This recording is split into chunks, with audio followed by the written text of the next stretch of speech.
Switzerland's left-wing Social Democrats, SP, called for Dougan to step down now, saying he and other executives represented part of the problem as the Zurich-based lender seeks to settle the tax evasion case with U.S. authorities.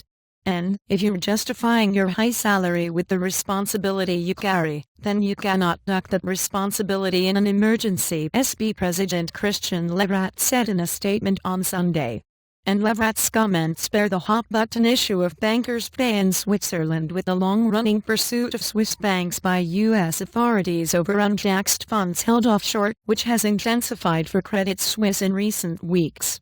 And Credit Suisse lifted Dougan's pay by more than a quarter last year to 9.8 million Swiss francs, $11.06 million, despite not meeting all performance targets and a hike in the litigation costs related to the U.S. probe. And centrist BDP politician Martin Landilt, a former banker who spent 3 years at rival UBS, stopped short of calling for Dougan to leave now, but said the banker might consider resigning once the tax case is settled. And, when a solution for the U.S. problem is found, depending on what the settlement is, I would find it appropriate for Dougan to take responsibility and make way for a new beginning, Landilt told Reuters on Monday. And this is necessary to ensure Credit Suisse's image doesn't suffer, for client trust to be restored, and for the bank's own credibility. And Credit Suisse declined to comment. And Dougan, an U.S. citizen and 24-year veteran of Credit Suisse, has been a lightning rod for pay criticism since 2010, when a 5-year share bonus program chopped up his regular salary to 90 million francs.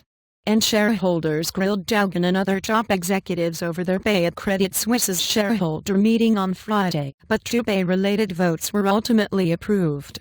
And, reporting by Katharina Bart, additional reporting by Oliver Hurd and Joshua Franklin, editing by Erica Billingham, and back to top. And Thomson Reuters is the world's largest international multimedia news agency, providing investing news, world news, business news, technology news, headline news, small business news, news alerts, personal finance, stock market, and mutual funds information available on Reuters.com, video, mobile, and interactive television platforms.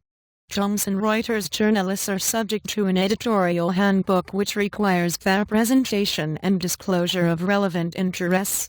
And NYSE and Amex quotes delayed by at least 20 minutes. Nasdaq delayed by at least 15 minutes. For a complete list of exchanges and delays, please click here.